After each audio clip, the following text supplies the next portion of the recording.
नवरात्री चालू होते तर ह्या नवरात्रीत वेगवेगळे उपवासाचे पदार्थ खावेसे वाटतात। तर त्याच उपवासाच्या पदार्थामधला एक पदार्थ म्हणजे राजगिराच्या पुऱ्या आणि बटाट्याची भाजी।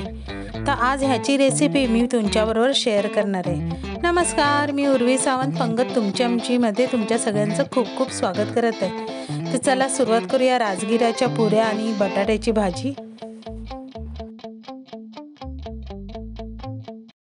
राजगिराच्या पुरीसाठी इथे मी पाव किलो एवढं राजगिराचं पीठ घेतलेलं आहे। पीठ एका आपण प्लेटमध्ये काढून त्याच्यात अर्धा चमचा एवढं जिरं, थोडीशी कोथिंबीर, थोडासा बारीक चिरलेला कढीपत्ता, ह्याने जरा चव चांगली येते, आणि चवीपुरतं मीठ घालून आपल्याला ह्याचा चपातीपेक्षा थोडं घट्ट पीठ मळून घ्यायचं आहे। आता पीठ मळताना इथे मी कोमट पाण्याचा वापर केला आहे। आपल्या हाताला सोसवेल एवढं आपलं कोमट पाणी घ्यायचं आणि ह्या कोमट पाणीनेच आपल्याला पीठ मळायचं आहे। पाणी सुरुवातीला एकदम घालायचं नाही, मळता मळता जसं आपल्याला लागेल तसं आपण इथे पीठ घालायचं आहे।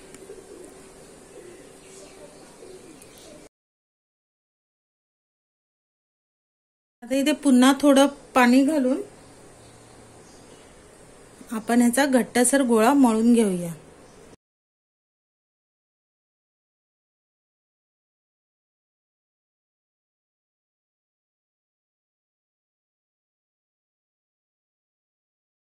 आता इथे बघा, साधारण हा असा घट्टसर आपल्याला गोळा मळून घ्यायचा आहे। आणि आता त्याला थोडंसं तेल लावून पीठ चांगलं एकजीव करून घ्यायचं आहे। आता बघा, अशा प्रकारे आपलं हे पीठ मळून झालेलं आहे। आता इथे तुम्ही बघू शकाल की मी जवळजवळ अर्धी वाटी एवढंच पाणी वापरलं आहे, म्हणजे अर्धा कप एवढंच पाण्याचा वापर केला आहे। आता हे आपण पीठ काय करूया, झाकून ठेवूया 10-15 मिनिटांसाठी, आणि तोवर आपण बटाट्याच्या भाजीची तयारी करूया।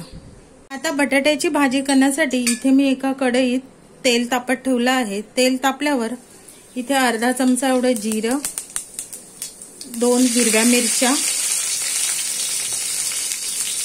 आणि हा बारीक केलेला कढीपत्ता आणि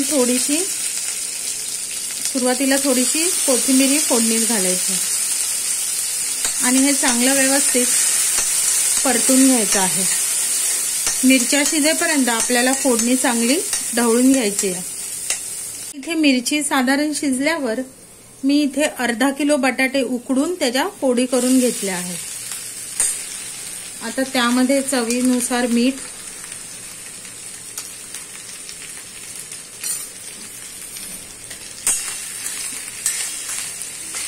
आता ही भाजी व्यवस्थित परतून घ्यायची आहे। आता इथे भाजी चांगली परतून झाल्यावर आपण त्याला झाकण लावून एक दणदणीत वाफ आणायला द्यायची आहे। आता इथे बघू शकता भाजीला चांगली वाफ आलेली आहे। आता ह्याच्यात मी 1 चमचा एवढा दाण्याचा कूट घालते। कमी जास्त हे तुम्ही तुमच्या आवडीप्रमाणे घालू शकता। कोथिंबीर आणि 1 ते 1.5 चमचा ओलं खोबरं घालून भाजी व्यवस्थित मिक्स करून घ्यायची। आपली उपवासाची बटाट्याची भाजी बनवून तयार झालेली आहे। तर आता आपण राजगिराच्या पुऱ्या करून घेऊया। हे पीठ आता आपल्याला पुन्हा थोडंसं मळून घ्यायचं आहे आणि आता त्याचे छोटे छोटे गोळे करायचे आहेत। जशा आकाराच्या तुम्हाला पुऱ्या हव्या तसे आपण इथे गोळे करून घ्यायचे आहेत। आता पुरी लाटण्यासाठी पहिल्यांदा मी इथे थोडंसं तेल घ्यायचं पोलपाटावर आणि त्यावर आपण हे आणि हलक्या हाताने आपल्याला पुरी लाटायची।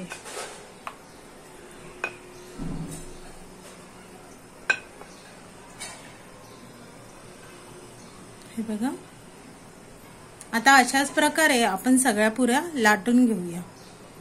आता ह्या प्रकारे आपण पुऱ्या सगळ्या लाटून घेतल्यात। आता आपण ह्या तेलात तळून घेऊया। आता तेल आपल्याला इथे चांगलं कडकडीत गरम हवंय।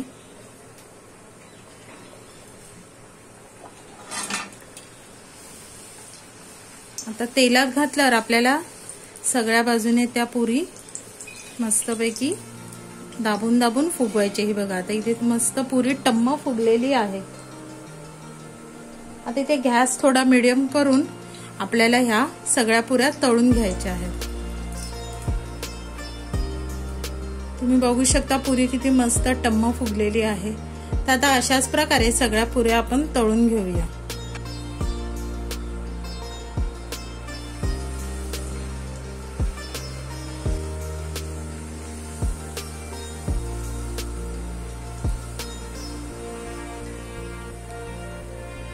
हे बघा पुरी आपली किती मस्त टम्म फुगलेली आहे.